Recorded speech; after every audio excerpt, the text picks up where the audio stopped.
அப்ப நான் என்ன சொல்றேன், இந்த இடத்துல வாக்குறுதி கொடுக்குறேன் அரக்கோணத்துல, இந்த இடத்துல சட்டமன்ற உறுப்பினர் என்ன நீங்க தேர்ந்தெடுத்தீங்கன்னா குறிப்பா அந்த நகரத்துல இருக்கக்கூடிய 3 மதுக்கடைகளை முதல்ல எடுப்பாங்கிறேன். நீங்க கொண்டு வர தொழிற்சாலை 20 வருஷம் 30 வருஷம் அவங்க காலி பண்ணி போயிடுறான். அந்த நிலத்துல கிட்டத்தட்ட 200 ஆண்டுகளுக்கு புல்லு பூச்சி கூட முளைக்க மாட்டேங்குது. உங்க அஃபிடவிட் பார்த்தோம், வழக்குகள் அதிகமா இருக்கு அப்படின்னு சொல்லிட்டு, என்ன காரணம், என்ன எதுக்காக? இந்த கொலை முயற்சி வழக்குகள் இருக்கு, போதைப் பொருட்கள் வழக்கு இருக்கு, ஒரு முன்னாள் அமைச்சர் மேல எல்லாம் பாத்தீங்கன்னா இதுக்கு முன்னாடி சாராய வித்த வழக்குலாம் இருக்கு.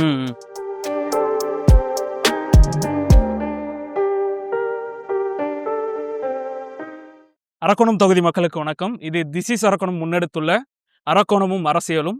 இப்போது நம்மோடு இணைந்திருக்கிற நாம் தமிழர் கட்சி வேட்பாளர் திரு ராஜ்குமார் அவர்கள். வணக்கம் ராஜ்குமார். வணக்கம். எப்படி போயிட்டு இருக்கு பரப்புரை எல்லாம்? மிக சிறப்பா போயிட்டு இருக்கு. பார்த்துருப்பீங்க, இப்ப நம்ம வந்து அரக்கோணம் கும்மினிப்பேட்டை தொகுதியில் வந்து தொடர் பிரச்சாரம் மேற்கொண்டிருக்கோம். கிட்டத்தட்ட 10 நாட்களா நாங்க பிரச்சாரத்துல இருக்கோம். சிறப்பு. எல்லாருமே இப்பதான் ஆரம்பிச்சிருக்காங்க. எங்களுக்குலாம் பிப்ரவரி 21, 23 அந்த 21 எங்களுக்கு வந்து வேட்பாளர் எல்லாமே அறிவிச்சிட்டதுனால நாங்க ரொம்ப முன்கூட்டி தொடங்கி மிக சிறப்பா எல்லா பகுதியிலையும் பண்ணிட்டு இருக்கோம். மகிழ்ச்சி. எதுக்கு நாம் தமிழர் கட்சியான திரு ராஜ்குமார் அவர்களுக்கு வாக்கு செலுத்தணும் அரக்கோணம் தொகுதி மக்கள்? இல்ல அதுதான், இப்ப நாம் தமிழர் கட்சி எனக்கு மட்டும் இல்ல, பொதுவா தமிழ்நாடு முழுக்க 234 தொகுதிகளிலுமே எங்களுடைய தலைவர் அண்ணன் சீமான் அவர்கள் வந்து பாத்தீங்கன்னா தனித்து கிட்டத்தட்ட இந்த 4வது தேர்தலில் தனித்து களம் காண்றாரு. கட்சி ஆரம்பிச்சு அவர் ஒரு கோட்பாடு முன்வைக்கும் போதே இந்த இந்திய தேசிய கட்சிகளோடு நாங்கள் எக்காலத்திலையும் கூட்டணி இல்லைன்னு பேரறிவிப்பு செஞ்சு தான் அந்த களத்துக்கே வந்தார். அதன் அடிப்படையில் இன்னைக்கு நீங்கள் பார்க்கலாம், திமுக அதிமுக இல்லாமல் புதிய புதிய கட்சிகள் உதயமாகுது.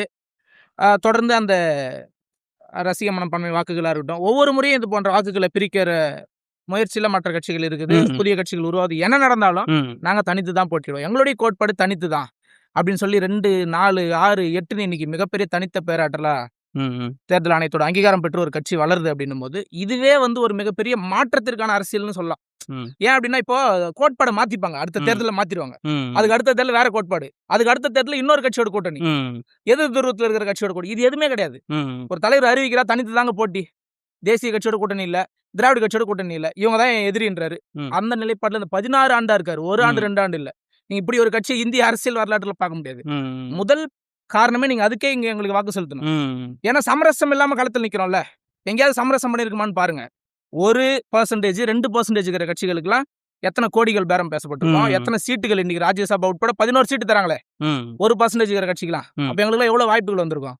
அதெல்லாம் இல்லாம மக்களோட மட்டும் தான் கூட்டணி வைப்பங்க அப்படின்னு ஒரு தலைவர் அறிவிச்சிட்டாரு.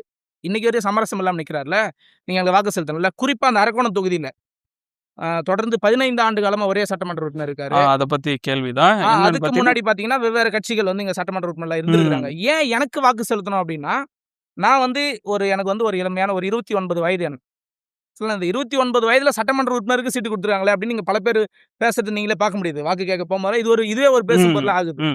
ஏன் அப்படின்னா அண்ணன் சொல்றாரு, எப்ப புது ரத்தத்தை பாய்ச்சணும் தம்பி, அதுதான் ஓட்டம் அதிகமா இருக்கும் அப்படின்னு அண்ணன் சொல்லுவாரு. அப்போ புதிய புரட்சியாளர்கள் அண்ணன் களத்தில் நிப்பாட்டி இருக்கிறார். அது பெண்களா இருக்கட்டும், ஆண்களா இருக்கட்டும், புதிய ஒரு இளம் வயசு வேட்பாளர்களை அண்ணன் வந்து போட்டிருக்கிறாரு. அதனோட என்ன இங்க போட்டிருக்கிறாரு. நாங்க கலாய்வு வந்து மற்ற வேட்பாளர்களோட மிக அதிகமா நாங்க இங்க செஞ்சிருக்கிறோம். கலாய்வு செஞ்சதுல இந்த அரக்கோணத்துடைய எல்லா பிரச்சனைகளையும் எடுத்து கூட்டத்துல பேசியிருக்கிறோம். எங்களோட துண்டறிக்கைகள்ல கொடுத்துருக்கிறோம் அந்த அரக்கோணத்துடைய பிரச்சனைகளை. அதெல்லாம் படிச்சு பார்த்து நான் என்ன கேட்கிறேன் அப்படின்னா, ஒப்பிட்டு வாக்கு செலுத்துங்க. வேட்பாளர் ஒப்பிட்டு வாக்கு செலுத்துங்க. 15 ஆண்டு காலம் ஆட்சி புரிஞ்ச பிறகும் வாக்குறுதி கொடுக்குற வேட்பாளருக்கு வாக்கு செலுத்த போறீங்களா, இல்ல இப்பதான் நாங்க களத்துக்கு வரோம், எல்லா பிரச்சனையும் எடுத்து நாங்க இதை இப்படி மாத்துவோம், சரி செய்வோம் கொடுத்துருவோம், எங்களுக்கு வாக்கு செலுத்த போறீங்களான்னு நாங்க கேட்கிறோம். அப்ப அந்த ஒப்பீட்டு அடிப்படையில எந்த வேட்பாளர் சரியான வேட்பாளர் சொல்லி ஒப்பிட்டு பார்த்து வாக்கு செலுத்துங்க. மகிழ்ச்சி மகிழ்ச்சி. உங்களுடைய தேர்தல் அறிக்கை, அதாவது அரக்கோணம் சம்பந்தப்பட்ட தேர்தல் அறிக்கையில மதுக்கடைகள் மூடுவேன்னு சொல்லிட்டு, மூடுறது மட்டும் இல்லாம அந்த இடத்துல நூலகம் வந்து உருவாக்குவேன் அப்படின்னு சொல்லியிருக்கீங்க. இது எப்படி சாத்தியமா? இதுல சில பேர் வந்து இதெல்லாம் சாத்தியமா அண்ணா சொல்லுவாரு, சேகுவேரா சொல்றது அண்ணா அடிக்கடி சொல்லுவாரு, சாத்தியமில்லாத ஒன்றை சாத்தியப்படுத்துவது தானே புரட்சியாளர் அப்படின்னு அண்ணா சொல்லுவாரு. அப்ப சாத்தியமில்லாத ஒன்றை நாங்க வந்து இதெல்லாம் சாத்தியம் இல்லையா, ஏங்க இதெல்லாம் சாத்தியம் இல்லையா, இன்னைக்கு ஒருத்தர் வராரு திடீர்னு முதல்வர் ஆயிடுவாங்கிறாரு, அது சாத்தியப்படுமா?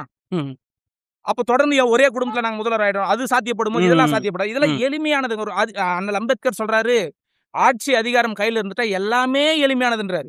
அது மட்டும்தான் இந்த மக்கள் படுகிற அனைத்து துன்பப்புட்டுகளுக்குமான சாவின்றாரு. அப்ப இதை சரி செய்ய முடியாதா? சிந்திச்சு பாருங்க. அதுல நாங்க ஏன் இதை வந்து ஒரு முன்னுதாரணமா நாங்க வைக்கிறோம் அப்படின்னா, நாங்க ஆட்சி அதிகாரத்துக்கே வரல, ஆனா நாங்க என்னுடைய 23, 24 வயதிலேயே மதுக்கடைக்கு எதிராக போராடி இன்றைக்கு வரையும் ஒரு மதுக்கடை ஒரு இடத்துல வராம நான் பார்த்துருக்கேன். அதுக்கு ஆதாரம் நான் உங்ககிட்ட கொடுக்குறேன். புரியுதுங்களா? அப்போ ஆட்சி அதிகாரத்துக்கு வராத போதே ஒரு மதுக்கடை இழுத்து மூடினேன் நாங்க. அப்ப நான் என்ன சொல்றேன், இந்த இடத்துல வாக்குறுதி கொடுக்குறேன் அரக்கோணத்துல. இந்த இடத்துல சட்டமன்ற உறுப்பினரா என்ன நீங்க தேர்ந்தெடுத்தீங்கன்னா, குறிப்பா அந்த நகரத்துல இருக்கக்கூடிய 3 மதுக்கடைகளை முதல்ல எடுப்பேங்கிறேன். முதல்ல எடுப்பேன். எங்க பேருந்து நிலையத்துல இருக்குதுங்க. ஒரு நாளைக்கு எத்தனை பேர் பயணப்பட அந்த வழியை வந்து கடந்து போக வேண்டியிருக்கு, எத்தனை பெண்கள் போறாங்க, எத்தனை கல்லூரி மாணவிகள் போறாங்க, எவ்வளவு பெரிய அவல நிலை இது. அதை மாத்துவோங்கிறோம்.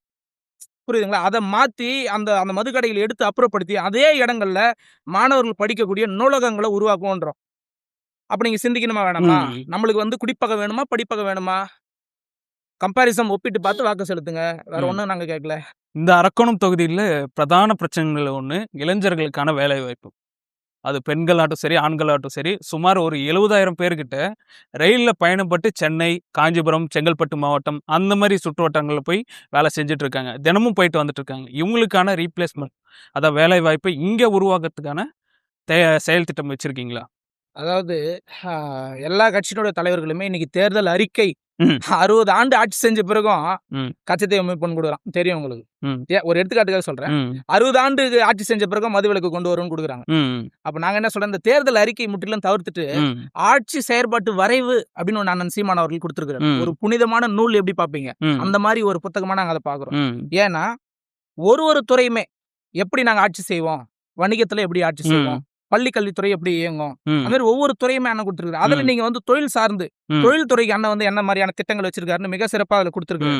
அப்போ இந்த தொழில் சார்ந்து தொழில் ரீதியா மக்கள் எந்த மாதிரி அவதிப்படுறாங்கன்னு தமிழ்நாட்டுல வந்து முற்றிலும் ஆராய்ந்து ஆய்வுகள் செய்து ஒரு தலைவர் அறிக்கை கொடுக்குறாரு எங்க அண்ணன். அப்படின்னா ஏன் தொழிலுக்கு வந்து நீங்க நகரங்களை நோக்கி போக வேண்டிய சூழ்நிலைக்கு தள்ளப்படுறீங்க? நகரங்கள் வந்து பிதுங்கி வழியுது, கிராமங்கள் குறுகுது, கிராமங்கள் எந்த வசதி எல்லாம் போயிட்டு இருக்கு. அது கல்வியா இருக்கட்டும், தொழிலா இருக்கட்டும், மக்கள் இருக்கக்கூடிய அந்தந்த பகுதியிலே அவர்களுக்கான வேலை வாய்ப்பு ஏற்படுத்திட்டா அவருக்கான பள்ளிக்கூடங்களை மிக சிறப்பா நம்ம கட்டமைச்சிட்டு நிவர்த்தி பண்ணிட்டோம். ஆமா, நிவர்த்தி பண்ணிட்டோம்னா இந்த பிரச்சனைகளே இருக்காது, இந்த போக்குவரத்து நெரிசல் கூட இருக்காதுங்கிறாரு.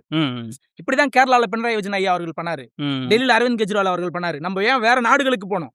இங்க கேரளால ஐயா பண்ணாரு, டெல்லியில அரவிந்த் கெஜ்ரிவால் ஐயா பண்ணாங்க.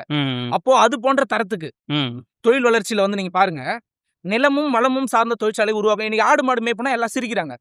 ஆனா இன்னைக்கு பிரேசில்ல மேய்க்கிறாங்க. பாருங்க 3 லட்சம் ஏக்கருக்கு வந்து ஆடு மாடுகள் மேயுது. இது வந்து ஒரு நவீன முறையில ஒரு பக்கம் அது பில்லு இருக்கும், அது மேயும், அது வந்து ஒரு இடத்துல பால் பீச்சும், அது சாணத்தை வந்து அது எருவாக்கி அதுல பயோகேஸ் தயாரிக்கிறதுக்கு ஒரு பக்கம் அனுப்புறாங்க. அந்த பால்ல தமிழ்நாட்டுலங்க வெறும் 45,000 கோடி நம்பி இந்த மதுக்கடைகள் இருக்கு. 3 லட்சம் கோடி வந்து இங்க பால் உற்பத்தி இருக்கு. பால் பொருளாதாரம் மட்டும் இருக்கு. வெறும் பால் பொருளாதாரம் மட்டும் சொல்றேன் நான். பால் பொருளாதாரத்துல மட்டும் 3 லட்சம் கோடி இருக்கு. அப்ப பால்ல நாங்க வெண்ணெய் எடுக்கிறோம், தயிர் எடுக்கிறோம், மோர் எடுக்கிறோம், நெய் எடுக்கிறோம். இது எல்லாத்தையும் எக்ஸ்போர்ட் பண்றோம், ஏற்றுமதி செய்யற அளவுக்கு தன்னிறைவு மிக்க மாநிலமா நாங்க மாத்துறோம். அப்ப தொழில் வளர்ச்சி எப்படி இருக்கும் சிந்திச்சு பாருங்க. அரக்கோணங்கள்ல எந்தெந்த நிலங்கள் இந்த மாதிரி பொட்டல் கடை இருக்கு, அந்த நிலங்களை குத்தகைக்கு எடுக்கிறோம். அங்கேயே படித்த இளைஞர்களை வேலை வாய்ப்பு உருவாக்குறோம். படிக்காத இளைஞர்களுக்கும் படிக்காதவர்களுக்கும் இது போன்ற வேலைகள்ல ஆடு மாடு மேய்க்கிறது, அவங்கள பார்த்து பராமரிப்பது, இந்த போன்ற பணிகளை நாங்க கொடுக்குறோம். அப்போ எல்லாத்துலயும் செயல்பட்டு இருக்கு. நான் சொல்றது வெறும் ஆடு மாடு மட்டும். இதுல கோழி வளர்ப்பு இருக்கு, காளான் வளர்ப்பு இருக்கு, நாட்டுக்கோழி வளர்ப்பு இருக்கு, பட்டுப்பூச்சி வளர்ப்பு இருக்கு. புரியுங்களா? ஒரு வாழைனா வாழை சார்ந்த தொழில்கள் இருக்கு. அப்போ அது சார்ந்து நிலமும் இந்த நிலத்துக்கு எந்த கேடும் இல்லாத மாதிரி நீங்க கொண்டு வர தொழிற்சாலை 20 வருஷம் 30 வருஷம் அவங்க காலி பண்ணி போயிடுறான். அந்த நிலத்துல கிட்டத்தட்ட 200 ஆண்டுகளுக்கு புல்லு பூச்சி கூட முளைக்க மாட்டேங்குது. ஆனா நாங்க அப்படி சொல்லியே நிலத்துக்கு ஒரு சின்ன பாதிப்பு கூட இல்லாத அளவுக்கு ஒரு தொழிற்சாலையில கொண்டு வருவோம். அது வந்து இப்போ சொல்லும் போது இதெல்லாம் சாத்தியமா அப்படின்னு பேசிட்டு இருப்பாங்க. ஆனா அரவிந்த் கெஜ்ரிவாலும் ஐயா பினராயி விஜயன் அவர்கள் பண்ணும்போது ஆமாப்பா சிறப்பா பண்ணிட்டாருப்பாங்கிறான். அத இக்கரைக்கு அக்கறை பச்சை நம்மனுங்க தானே. அதனால நம்ம செய்யறோம் தொழில் வளர்ச்சிக்கு. அந்தந்த பகுதியில மக்கள் எங்க இருக்காங்களோ அவர்களுக்கு அந்த பகுதியிலேயே தொழில் வளர்ச்சி ஏற்படுத்தி கட்டாயம் ஏற்படுத்தி தரோம். உங்க அஃபிடவிட் பார்த்தோம், மனு தாக்கல்ல வந்து பாத்தீங்கன்னா வேட்பு மனுல குற்ற பின்னணிகள் வழக்குகள் அதிகமா இருக்கு அப்படின்னு சொல்லிட்டு, என்ன காரணம், என்ன எதுக்காக? இல்ல வழக்குகள்னா நீங்க பாப்பீங்க, நிறைய வேட்பாளர்கள் மேல வந்து கொலை முயற்சி வழக்குகள் இருக்கு, போதைப் பொருட்கள் வழக்கு இருக்கு. ஒரு முன்னாள் அமைச்சர் மேல எல்லாம் பாத்தீங்கன்னா இதுக்கு முன்னாடி சாராய வித்த வழக்குலாம் இருக்கு. அப்ப எங்க வழக்கு அந்த மாதிரி இல்லல்ல. எனக்கு 29 வயது, 23 வயதுல நான் சிறைக்கு போயிருக்கேன். 23 வயதுல ஃபாக்ஸ்கானுடைய போராட்டம் நீங்க கேள்விப்பட்டிருப்பீங்க. சென்னை ஸ்ரீபெரும்புதூருடைய ஃபாக்ஸ்கான் போராட்டம் கிட்டத்தட்ட ஒரு 700 பேருக்கு அந்த ஃபுட் பாய்சன் ஆயிட்டு ஹாஸ்டல் சரியில்லை, எங்களுக்கு எந்த அடிப்படை வசதி இல்லைன்னு சொல்லி போராட்டம் வழக்குல நாங்க முன்னின்று அந்த போராட்டத்துல நாம் தமிழ் கட்சியின் சார்பா கைதாகி மிக பெருமையோட சிறைக்கு போனோம். தாத்தா காமராஜர் சிறைக்கு போகும்போது எவ்வளவு பெருமையோட போயிருப்பாரோ, எங்களை ஐயா வஉசி சிறைக்கு போகும்போது எப்படி பெருமையோட போயிருப்பாரோ அது போன்ற பெருமையோட நாங்க போனோம். பெருமையோட சிறைக்கு போயிட்டு 15 நாள் ரிமாண்ட் பண்ணாங்க. 7 நாள்ல பிணையில வெளியில வந்தேன். ம். பிறகு இந்த ஒயின் ஷாப் சொன்னேன் பார்த்தீங்களா, அந்த ஒயின் ஷாப்புக்கு எதிரா போராடும்போது ஒரு நாள் முழுக்க நீதிமன்ற காவல்ல இருந்தேன். அப்புறம் சிறைக்கு செல்லாத, அதாவது நாட் அரெஸ்ட்ன்னு சொல்லுவாங்க. அந்த மாரி வழக்குகள் 2 வழக்கு, கிட்டத்தட்ட ஒரு 16 பிரிவுகள் கீழ 4 வழக்கு என் மேல இருக்கு. இதனுடைய உண்மைத்தன்மையை என்னோட அஃபிடேவிட்ல நான் காட்டியிருக்கிறேன். ஓகே. அதாவது மக்கள் பார்க்கணும். ம். 23, 24 வயதுலலாம் இப்படி மக்களுக்காக இவரு போராடி இருக்காரு, மிகப்பெரிய போராட்டத்தை நடத்தியிருக்காரு, முன்னின்று மக்களுக்காக உழைச்சிருக்காரு அப்படின்னு உங்களுக்கு நம்பிக்கை இருந்தா, ம். இந்த தொகுதியை சீர்படுத்தக்கூடிய ஆற்றல் இவருக்கு இருக்கு, இந்த ம். கட்சிக்கு இருக்கு, நாம் தமிழர் கட்சிக்கு இருக்கு, அவங்க கிட்ட இந்த செயல் திட்டங்கள் இருக்குன்ற நம்பிக்கை உங்களுக்கு இருந்தா, ம். நாம் தமிழர் கட்சிக்கு மறக்காம உங்களுடைய அந்த வாக்குப்பெட்டியில 4வது இடத்துல இருக்கக்கூடிய விவசாய சின்னத்துக்கு மறக்காம வாக்களிங்க. ஒரு மாற்றத்தை நோக்கி வாய்ப்பு கொடுங்க. நன்றி. நன்றி.